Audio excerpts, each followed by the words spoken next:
सावन सोमवार की व्रत कथा। बोलो शंकर भगवान की जय। अमरनगर नामक में एक व्यापारी रहता था। दूर दूर तक उसका व्यापार फैला हुआ था। नगर में उस व्यापारी के सभी लोग मान सम्मान करते थे। इतना सब कुछ होने पर भी वह व्यापारी अंतर्मन से बहुत ही दुखी था, क्योंकि उस व्यापारी का कोई पुत्र अथवा संतान नहीं थी। दिन रात उसे एक ही चिंता सताती थी कि उसकी मृत्यु के बाद उसके इतने बड़े व्यापार और धन संपत्ति को कौन संभालेगा। पुत्र पाने की इच्छा से वह व्यापारी प्रति सोमवार भगवान शिव की व्रत पूजा किया करता था। शाम काल को व्यापारी शिव मंदिर में जाकर भगवान शिव के सामने घी का दीपक जलाया करता था। उस व्यापारी की भक्ति देखकर एक दिन माँ पार्वती ने भगवान शिव से कहा, हे प्राणनाथ, ये व्यापारी आपका सच्चा भक्त है। कितने दिनों से ये सोमवार का व्रत और पूजा नियम से कर रहा है। भगवान, आप इस व्यापारी की मनोकामना अवश्य पूर्ण करें। तब भगवान शिव ने मुस्कुराते हुए कहा, हे पार्वती, इस संसार में सबको उसके कर्म के अनुसार फल की प्राप्ति होती है। प्राणी जैसा कर्म करते हैं उन्हें वैसा ही फल प्राप्त होता है। इसके बावजूद माँ पार्वती नहीं मानी। उन्होंने आग्रह करते हुए कहा, नहीं प्राणनाथ, आपको इस व्यापारी की इच्छा पूरी करनी ही पड़ेगी। यह आपका अनन्य भक्त है।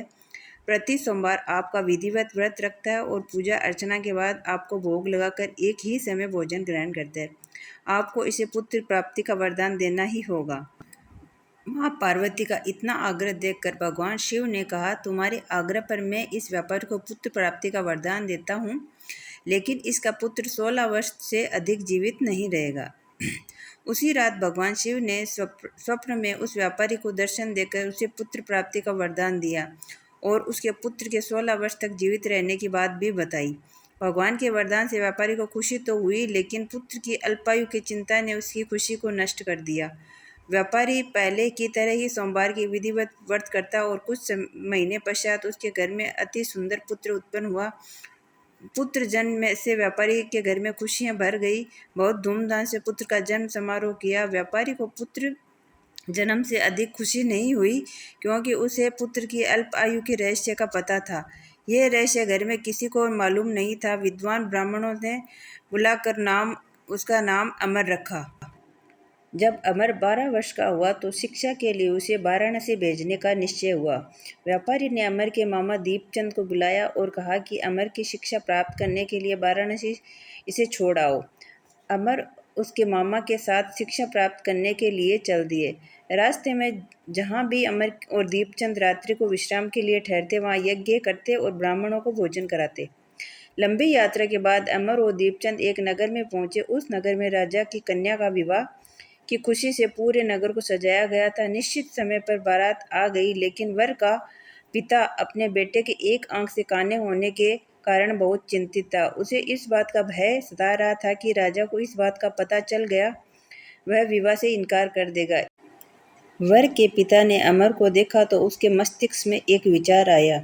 उसने सोचा, क्यों न इस लड़के को दूल्हा बनाकर राजकुमारी से विवाह करा दूं। विवाह के बाद इसको धन देकर विदा कर दूंगा और राजकुमारी को अपने नगर में ले आऊंगा। वर के पिता की इसी संबंध में अमर और दीपचंद से बात की।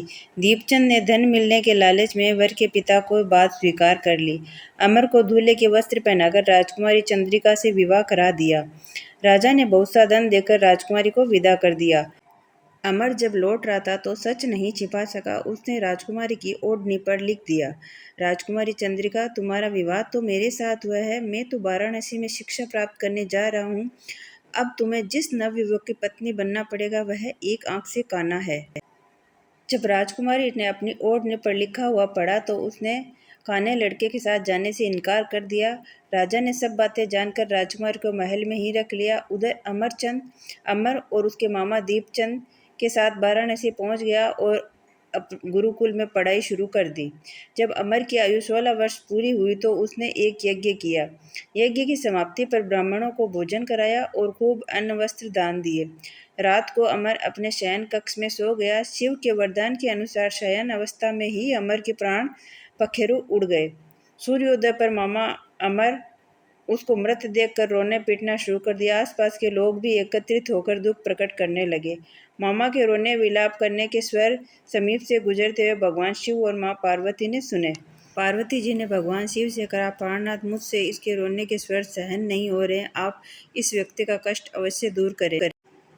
भगवान शिव ने पार्वती के साथ अदृश्य रूप से समीप जाकर अमर को देखा तो पार्वती जी से बोले, पार्वती, ये तो उस व्यापारी का पुत्र है। मैंने इसे 16 वर्ष की आयु का वरदान दिया था, इसकी आयु तो पूरी हो गई।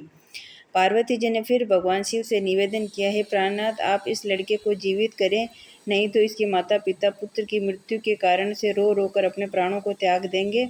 इस लड़के को पिता का आपका परम भक्त है, वर्षों से सोमवार का व्रत करते हुए आपको भोग लगाकर ही भोजन प्राप्त करता है। पार्वती के आग्रह करने पर भगवान शिव ने उस लड़के को जीवित होने का वरदान दिया और कुछ ही पल में वह जीवित होकर उठ बैठा। शिक्षा समाप्त करके अमर मम्मा के साथ अपने नगर की ओर चल दिया। दोनों चलते हुए उसी नगर में पहुंचे जहां अमर का विवाह हुआ था। उस नगर में भी अमर ने यज्ञ का आयोजन किया। समीप से गुजरते हुए नगर के राजा ने यज्ञ का आयोजन देखा।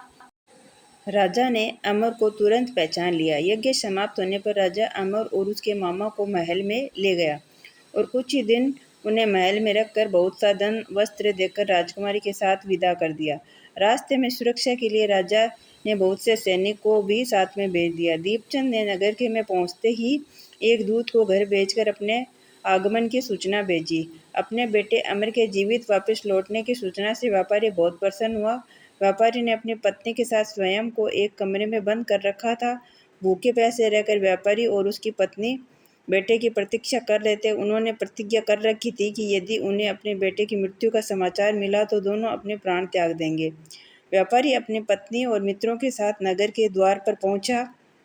अपने बेटे के विवाह का समाचार सुनकर पुत्र वधू राजकुमारी चंद्रिका को देखकर उनकी खुशी का ठिकाना ही नहीं रहा।